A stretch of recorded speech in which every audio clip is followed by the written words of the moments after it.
বন্ধুরা, অনুরাগের ছোঁয়ার এই পর্বে এমন এক বিশ্বাসঘাতকতা ফাঁস হবে যা কেউ ভাবতেও পারেনি। আদিত্যের ভাই অনির্বাণই তাকে পিছন থেকে ছুরি মারছে, কিন্তু সব ষড়যন্ত্রের মূল হোতা রুডি অনির্বাণকে টাকা দিতে আসতেই আদিত্য যা করল তা দেখে আপনি চেয়ার ছেড়ে উঠে পড়বেন। কেন এই চক্রান্ত আর কিভাবে ধরা পড়ল এই শয়তানের দল জানতে হলে ভিডিওটি শেষ পর্যন্ত দেখুন। অনির্বাণ কিছু আপত্তিকর ছবি সামনে এনে সুদীপাকে ভাসানোর চেষ্টা করতেই গোটা পরিবারে ঝড় ওঠে। গায়ত্রী চৌধুরী রাগে চেটে পড়েন এবং স্পষ্ট জানিয়ে দেন সুদীপা এবাড়ির বউ হওয়ার যোগ্য নয়। সুদীপা যখন কাঁদতে কাঁদতে বাড়ি ছেড়ে চলে যেতে প্রস্তুত, ঠিক তখনই আদিত্য দৃঢ়ভাবে তার পাশে দাঁড়ায়। আদিত্যর মনে সন্দেহ জাগে, তাকেও তো কেউ এই ছবিগুলো পাঠিয়েছিল। সে নিশ্চিত ছিল তার সুদীপা নির্দোষ, কিন্তু সে কি করে তার স্ত্রীর সম্মান রক্ষা করবে, এই প্রশ্নই তাকে ভাবাতে থাকে। আদিত্য বুঝতে পারে অনির্বাণের চালচলন স্বাভাবিক নয়।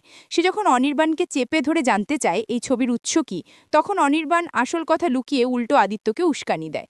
অনির্বাণ দাবি করে সুদীপা বাজে মেয়ে, তাকে ডিভোর্স দিয়ে দেওয়ার জন্য আদিত্যকে চাপ দেয়। অনির্বাণের এই অস্বাভাবিক আচরণই আদিত্য সন্দেহকে আরও বাড়িয়ে দেয়। আদিত্য মনে মনে প্রতিজ্ঞা করে, যেই হোক না কেন সে আমার সামনে আসবেই, আমি এবার শুধু অনিদার ওপর নজর রাখব। সুদীপা যখন ভেঙে পড়ে আদিত্যকে জানায় যে সে দূর কোথাও চলে যেতে চায়, আদিত্য তাকে ভরসা দিয়ে জানায়, আমি আপনাকে বিশ্বাস করি, আমি আপনার পাশে আছি। এরপরই আসে সেই সন্ধিক্ষণ। আদিত্য হঠাৎ দেখে গভীর রাতে তাড়াহুড়ো করে বাড়ি থেকে বেরিয়ে যাচ্ছে অনির্বাণ। আদিত্য মুহূর্তের মধ্যে অনির্বাণের পিছু নেয়। আদিত্য লুকিয়ে দেখে বাড়ির বাইরে রুডি একটি মোটা অঙ্কের টাকা ভর্তি ব্রিফকের সাথে দাঁড়িয়ে আছে অনির্বাণকে দেওয়ার জন্য। টাকা দেখে অনির্বাণ এবার কেঁদে পড়ে।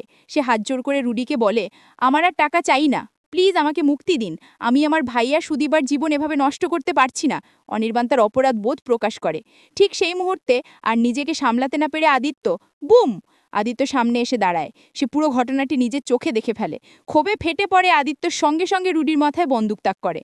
আদিত্য চিৎকার করে বলে, তোর খেলা শেষ, ধরা পড়ে গেছিস তুই শয়তান।